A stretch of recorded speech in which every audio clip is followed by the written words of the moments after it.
Before I introduce our presenter, I want to let you know that the next official meeting of this group is October 10th, Changing Institutional Environments, Future of Diversity at Colleges and Universities. And that'll be presented by Eugene T. Parker III, PhD, Assistant Professor, Higher Education Administration. On my right today is our year-old Chancellor. We didn't even know you were talking. Year-old at the job of Chancellor. Turn it up. Is it on? Turn it People up. usually hear me whether I have a mic or not. Start up. Start over. It's on. Start over. We didn't hear anything. We You know didn't were hear talking. any of that? No. No. We didn't You're know you were kidding. talking. Is it on? Yeah, it's on, yep. The meeting on October 10th, the next official meeting of this group, will be Changing Institutional Environments, Future of Diversity at the Colleges and Universities. Eugene T. Parker III, PhD, Assistant Professor, Higher Education Administration. And now, you have before you the absolute thing that I received, and I didn't want to waste any more time reading that to you, so we made copies so you could see, man, this guy really had a career. And he just keeps moving up the ladder. I don't know where he goes next after he finally gets smart and says, man, maybe I should run for president of the United Time to States. retire. Time to retire. And I'm very fond of his start in our community and university, and of course all of you know what a big Rock Chalk Jayhawk fan I am, and that's far more than athletics, Chancellor. Right. I really have bumped in different places, and will continue to do so if my body continues to function. He is our esteemed Chancellor, Douglas Girod. Thank you.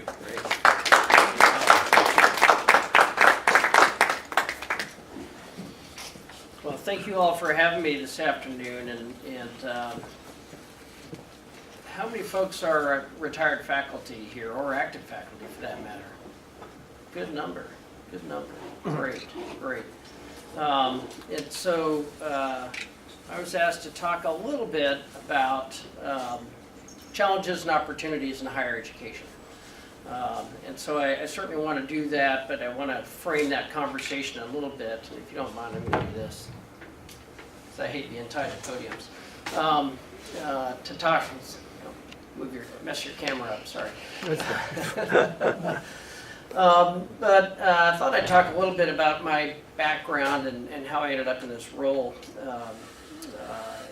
which is a bit atypical, and then talk a little bit about what KU looks like today and what KU looks like in the scope of our state and our economy, because I think that really speaks very clearly to ultimately what our opportunities are, but also what our challenges are. And talk a little bit about the macroeconomics of higher education, which also speaks very directly to what our opportunities are and what our challenges are, and then we can kind of get into those. But I want to save some time certainly for Q&A, so be thinking about that as well. So just a little bit about me, kind of an atypical path into academic administration. I originally thought I wanted to be an electrical engineer, grew up in a small town in Oregon.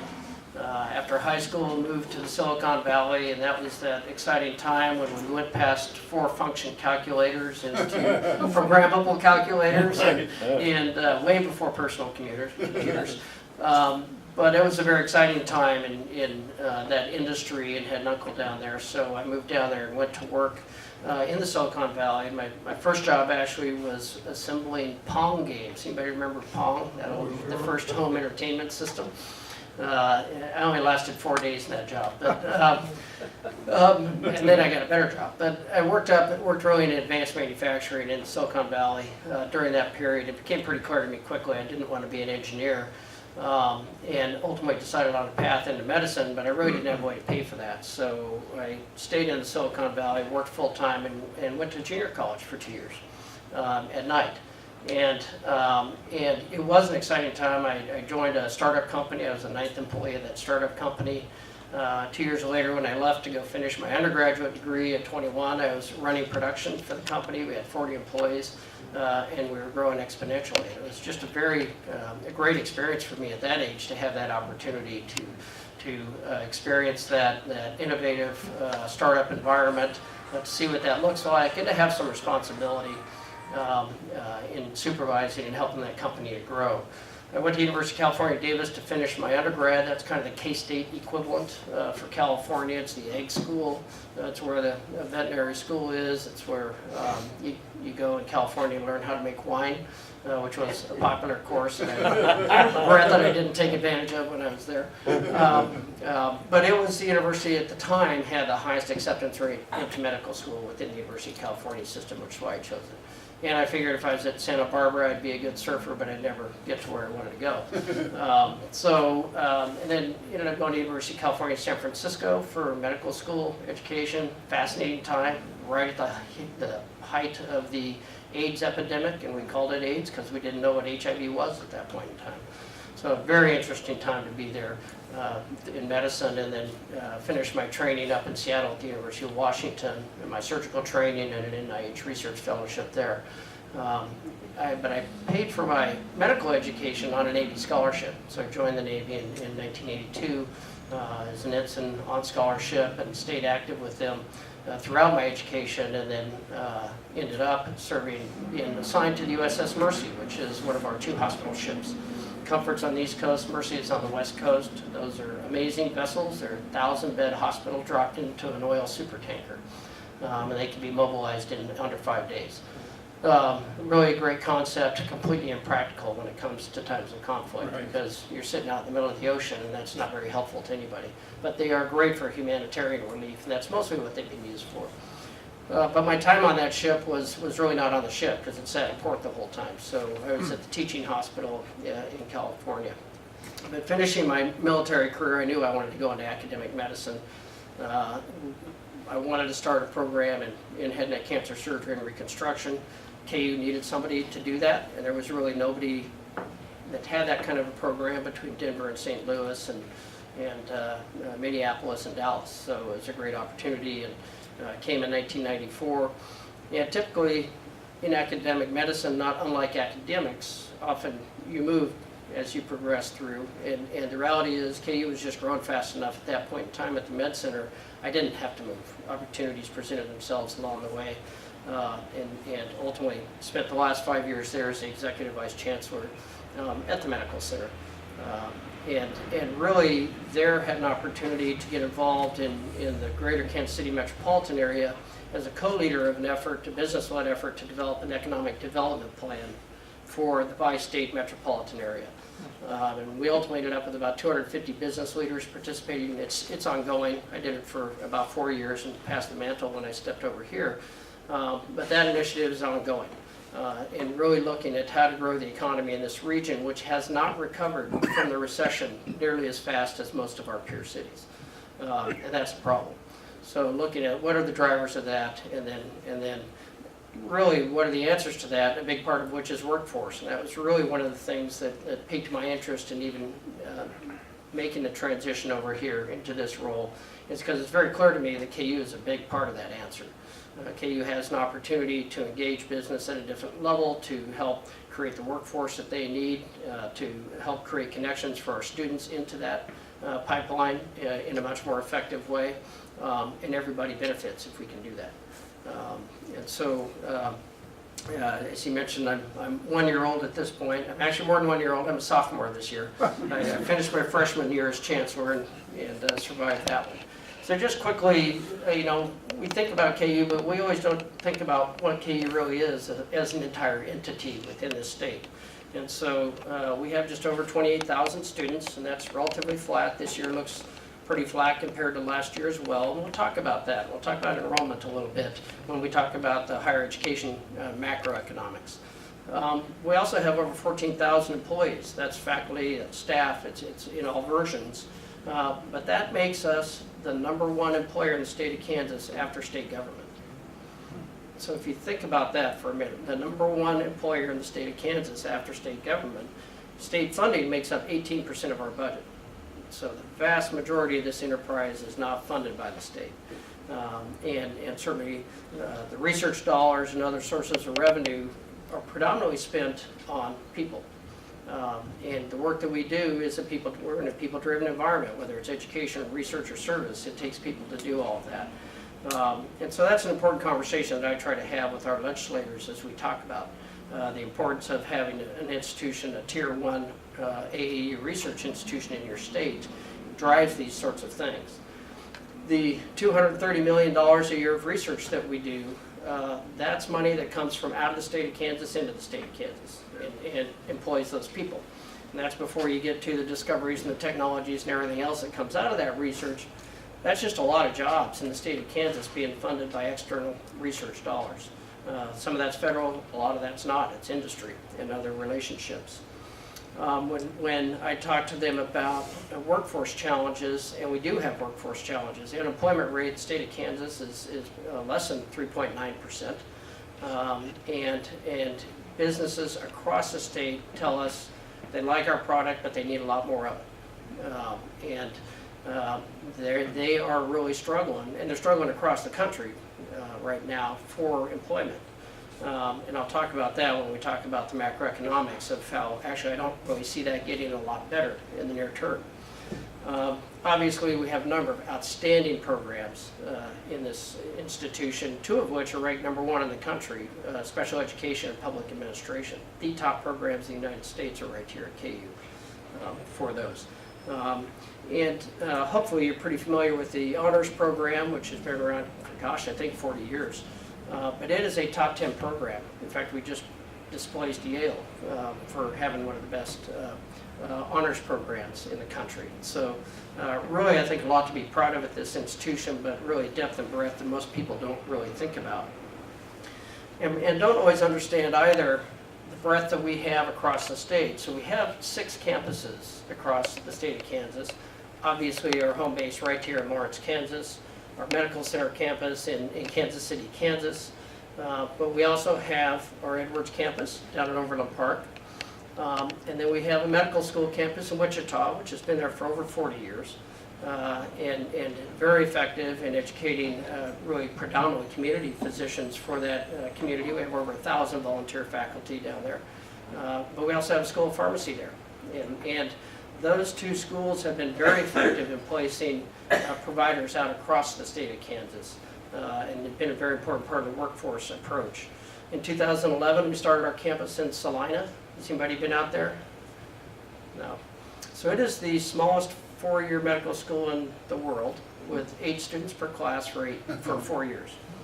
And it is amazing how well it works. In fact, it's worked so well that we now just added a school of nursing to it last year. So we also have 28 nursing students a year out in Salina. That community's been amazing. They've largely funded that enterprise. They just redid an entire new bank building for us that we moved into in June, and it's state-of-the-art. But its focus in central Kansas is really on rural health and helping to meet rural health needs. And then we have a campus in Yoder, Kansas. Who knows? Who knew that we had a campus in Yoder? How many know where Yoder is? Okay. Outside of Hutchinson. Well, that's where the Kansas Law Enforcement Training Center is. And that we operate and have operated that since 1968. It runs really through Dave Cook over at the Edwards campus. We train 800 new police officers every year, and we do continuing education for 10,000 police officers every year across the state of Kansas. And we accredit all the training entities for law enforcement in the state of Kansas. And that's a KU function that we've done for a lot of years and done very well. And then our newest site is up in Leavenworth, across the street from Fort Leavenworth. And Fort Leavenworth has what's called a command college. So 50%, the top 50% of majors in the U.S. Army will rotate through Fort Leavenworth for the command college. And they're there for a year. And most of them will take that opportunity to get an additional master's degree while they're there. And so Dave Cook, again out of Edwards, has created a site there. We now offer 5 different master's programs at Leavenworth to accommodate the command staff college there. That's gone very well and has grown very quickly, and that's only about 3 years old. Really our spread across the Kansas continues to grow. If you want to tie in the University of Kansas health system, we now have hospitals in Topeka, Hayes, and Great Bend. So our reach continues to expand beyond that as we think about how we meet the needs of the state of Kansas. So obviously, when we think about what KU brings to society in general, and certainly to our local society, is really putting out the next generation of citizens, and obviously the next generation of workers into all our industries. With about almost 7,000 degrees every year, that's about 5,000 students. There's a lot of students graduate KU with multiple degrees, and that's pretty remarkable when you think about it. And we are continuing, as I mentioned, to look at ways to connect our business leaders with our students. And this weekend, actually, the KU Alumni Association will announce the launch of the Jayhawk Mentor Network. And that's really connecting our active students today with our graduates of yesterday. So we have 350,000 alumni across the world. And through that platform, our students can reach out to them and connect with them in industries that they have interest in and get advice, get suggestions, network. And then once they graduate, continue to maintain that as a professional network once they're out in the business world. So it really is another way of just trying to set our students up to be as successful as possible in whatever career they choose here. We've talked a lot about the other areas of outreach across the state. As you also know, we have in recent years worked very hard to leverage our research enterprise and translate those discoveries into commercializing, get them out into the real world where they can be applied. Working closely with Lawrence and with Douglas County, we created the Bioscience Technology and Business Center, BTBC, over in West Campus. There's an incubator there, actually 2. There's another one in Kansas City. In between them, we have almost 40 companies in those incubators. And the reason the city and the county are interested in is they're looking for new businesses to bring new jobs into this immediate area. But about half those companies are startup. Several of them start up by students, and several by faculty. But another half of them are not. They're companies like Garmin and ADM who want a presence on our campus to get access to our researchers, to do collaborative research projects to help them solve problems, but also to get access to our students and help them identify their employees of the future. So building that has really been quite successful and continues to grow. They're talking now about phase 3 of the one on West Campus, which would be a new building, a new site to make room for more companies. Just quickly, I want to talk about the Edwards campus for just a minute because it's kind of a unique entity within our KU system. It's really kind of, as Dave Cook likes to call it, who's the Vice Chancellor there, it's our skunk works, if you will. It's a place that we can try new things. It's a place where we can stand up a new program pretty fast, and if it fails, turn it off pretty fast. And we can respond to what people are telling us, the students tell us that they need, or the businesses tell us that they need. A good example of that is the cybersecurity programs that we stood up in the last 2 years. Big demand for that right now, and a place that we can do that pretty effectively. And I won't spend too much time on the medical center. I think you are all pretty familiar with that. So talking a little bit about the challenges and the opportunities, I want to step back a little bit and talk about the macroeconomics of higher education right now. So in higher education, we've seen fewer students enrolled in college every year for the last 10 years. And it's projected to continue every year for the next 10 years. We've also seen a consolidation onto the coast of that. And one of the main reasons that we're seeing that decrease is a generational one. My generation of the baby boom era is passing through. We're out of college, well out of college at this point. And that college-age population is one of the lowest that we've seen in several generations. And so we are seeing a dramatic impact in higher education as a result of that. So in about 1970, there were about 1,700 institutions of higher education in America, and today there's about 4,700. And that was an expansion to accommodate that growth of the baby boom generation coming through. But now we're on the back side of that, and we're seeing just the opposite. We're seeing universities going out of business. We're seeing consolidations and mergers. And that's due to dropping enrollment at institutions across America. And it's certainly putting a lot of pressure in the Midwest, which has not been growing as fast as either the coast or the Southwest. And so that's just the reality in which we live in right now. And we're seeing that. 2 years ago, University of Missouri saw a 35% drop in their freshman class. 2 years ago, K-State saw a 900 student drop in their freshman class. Wow. And we're going to continue to see that for another decade, that those pressures on enrollment are going to continue because the population's just not there. And so really for us to say that our enrollment's flat in this environment is a victory. And for us, it's going to take a very concerted effort to continue to make sure we recruit the best and the brightest from our own region, but also from around the country. And our state and our businesses should care very much about that, because if we aren't graduating the workforce, they don't have the workforce, and those companies can't fill those jobs.